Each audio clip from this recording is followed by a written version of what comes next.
Shalom, puji nama Tuhan Bapak Ibu Saudara sekalian. Kalau pada pagi hari ini kita boleh kembali bangun dengan tubuh yang sehat, mari sebelum kita memulai semua aktivitas kami mulai pagi ini sampai malam nanti, kita mohon kemurahan Tuhan. Biarlah kebenaran firman Tuhan boleh membekali sepanjang kehidupan kami, hingga kami boleh tetap berjalan di dalam pimpinan, penyertaan dan pertolongan Tuhan. Mari kita berdoa. Terima kasih Bapa di surga atas kasih kemurahan dan pertolongan Tuhan sepanjang malam, di mana kami boleh tidur nyenyak, melepaskan segala kelelahan-kelelahan kami. Saat ini Tuhan, kami boleh kembali bangun Tuhan. Oleh kasih dan kemurahan Tuhan, kami percaya kiranya Engkau tetap menyertai kami.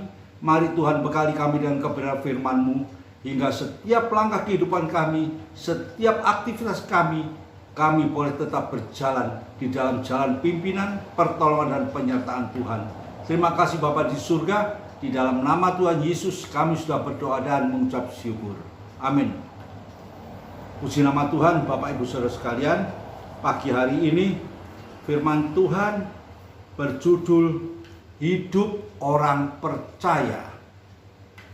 Hidup orang percaya yang kami maksud di sini adalah hidup orang yang percaya kepada Tuhan Yesus Kristus sebagai juru selamat kita. Mari kita baca di dalam 1 Petrus pasal yang ketiga, ayat yang ketiga-a dan ayat yang keempat.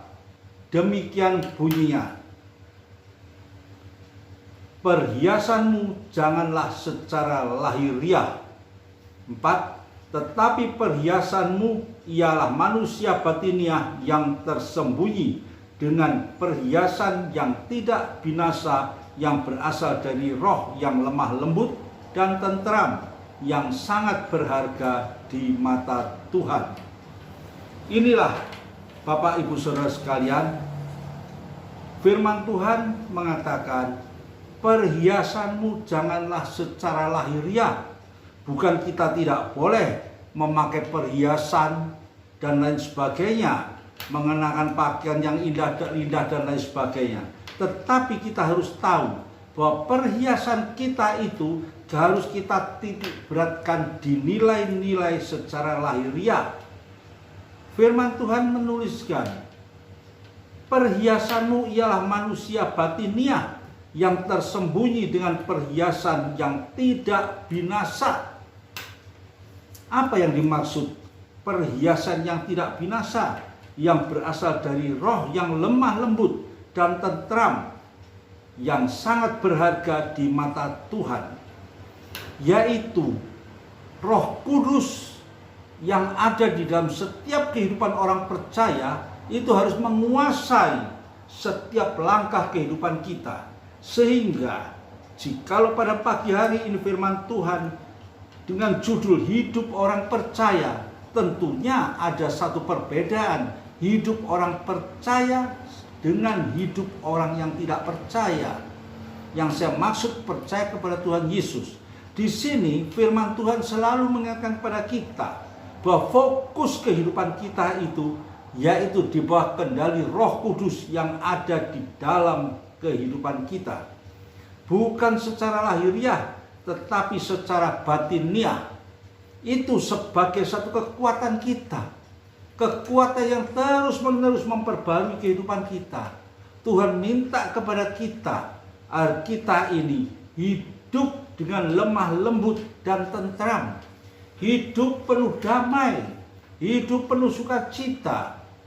Tuhan Yesus mengatakan bahwa kehidupan kita orang percaya ini harus menjadi saksi dan menjadi teladan di dalam dunia yang gelap ini. Di sini firman Tuhan menuliskan di dalam Petrus pasal 1 ayat yang ketiga dan keempat yang sudah kita baca, bahwa Allah ingin kita memiliki roh yang damai dan lemah lembut, roh yang tidak khawatir dan tidak gelisah. Artinya Allah tidak ingin kita marah setiap saat. Ia ingin agar kita terus menerus memiliki damai sejahtera di dalam hati kita, dan berjalan selalu di dalam jalan menurut kehendak Tuhan, jalan yang penuh damai. Untuk melakukan kebenaran ini di dalam dunia ini merupakan suatu pekerjaan yang membutuhkan waktu yang panjang, dan ini hanya mungkin kita lakukan jikalau kita memiliki hati yang berkenan kepada Allah. Kalau kita memohon kepada Allah, menaruh hatinya atau rohnya di dalam hidup kita, sehingga kita bisa merasakan apa yang Tuhan rasakan. Menginginkan apa yang Tuhan inginkan dan membenci apa yang Tuhan benci. Ia membenci dosa, tetapi Tuhan mengasihi orang yang melakukan dosa supaya terjadi pemulihan di dalam kehidupannya. Supaya terjadi pemulihan dalam kehidupannya. Tuhan tidak menginginkan orang yang berdosa itu hancur di dalam kesalahannya. Tidak menginginkan manusia itu lepas daripada keselamatan yang sudah Tuhan berikan di dalam kehidupan kita orang percaya. Di sini, jikalau kita melihat di dalam Kisah Rasul pasal yang ke-13 ayat yang ke-22, setelah Saul disingkirkan, Allah mengangkat Daud menjadi raja mereka.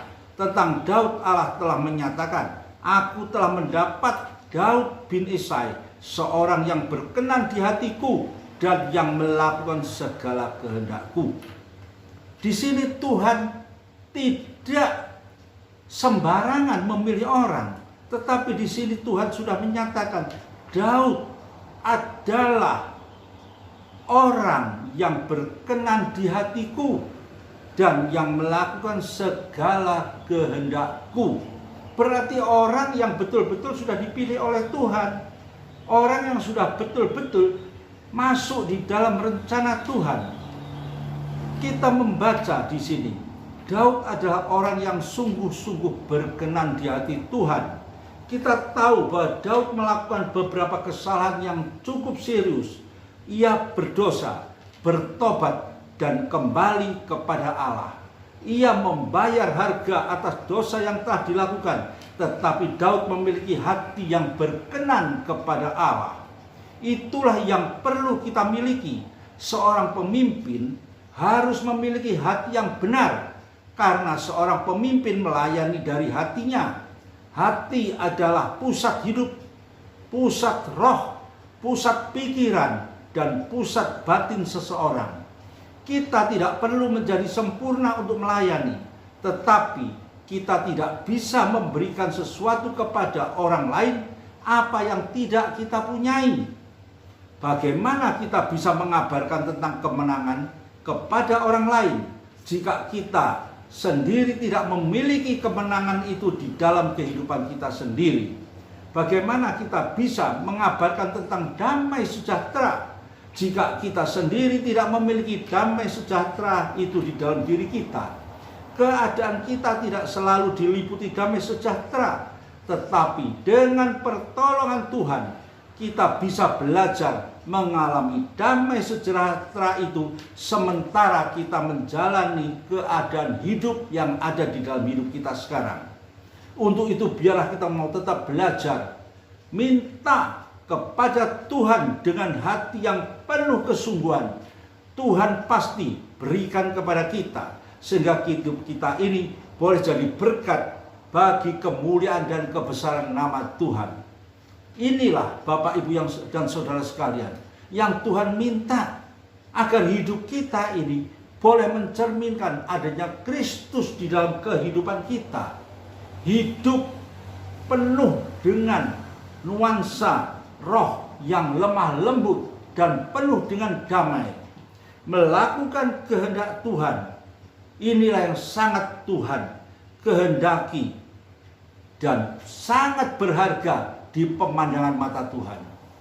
Bapak Ibu saudara sekalian, firman Tuhan pada pagi hari ini mengingatkan kepada kita agar di dalam kehidupan kita ini, kita harus tetap berjalan dengan jalan secara batiniah, yaitu Roh Kudus yang ada dalam kehidupan kita, yang memimpin setiap langkah, setiap aktivitas kita. Kita tetap menaruh hidup ini sepenuhnya di dalam jalan kebenaran firman Tuhan. Tuhan sudah pilih kita, seperti firman Tuhan mengatakan. Tuhan sudah memilih Daud, karena Tuhan sudah tahu bagaimana seorang Daud ini memiliki karakter di dalam kehidupannya, yang sanggup selalu diubahkan dan mau mendengar suara Tuhan. Demikian juga Tuhan sudah memilih kita. Biarlah kita tidak menyia-nyiakan pilihan Tuhan terhadap diri kita ini. Ini adalah satu sukacita. Ini adalah satu hadiah yang luar biasa yang Tuhan berikan kepada kita, agar kita ini masuk golongan orang-orang yang diselamatkan. Karena itu Bapak Ibu Saudara sekalian, jikalau pada pagi hari ini renungan firman Tuhan yang singkat ini boleh mengingatkan kita kembali, agar kita boleh mengandalkan hidup kita secara batiniah, yaitu berjalan menurut pimpinan roh. Roh yang lemah lembut, yang penuh damai, yang mendatangkan sukacita, yang mendatangkan ketenangan di dalam kehidupan kita, sehingga hidup kita ini boleh berhasil menuju satu titik apa yang sudah Tuhan janjikan kepada kita, apa yang sudah Tuhan sediakan kepada kita. Tidak perlu hidup selalu dengan keresahan, tidak perlu kita hidup selalu di dalam masalah dan problema di dalam situasi kehidupan akhir zaman yang sulit ini. Tapi biarlah kita selalu pandang kepada Dia. Kita selalu menaruh hidup kita ini di atas pimpinan roh yang senantiasa ada di dalam kehidupan kita, yang senantiasa siap untuk menolong kita, hingga hidup kita dalam situasi yang seperti ini, kita tetap boleh memiliki satu hidup yang penuh dengan ketenangan, damai, sukacita ada di dalam kehidupan kita. Dan kita boleh melayani Tuhan, dan kita boleh memuliakan Tuhan dengan hati yang penuh damai, dengan hati yang penuh sukacita, hingga lewat hidup kita ini, sekalipun situasi tidak memungkinkan, tapi kita boleh tetap belajar hidup untuk memuliakan Tuhan. Mari kita berdoa. Terima kasih Bapa di surga. Terima kasih buat firman-Mu yang indah pada pagi hari ini, yang sudah mengingatkan kepada kami untuk kami boleh tetap hidup di dalam pimpinan roh yang lemah lembut dan penuh sukacita, yaitu Roh Kudus yang sudah Tuhan turunkan dan berikan bagi sepanjang kehidupan kami.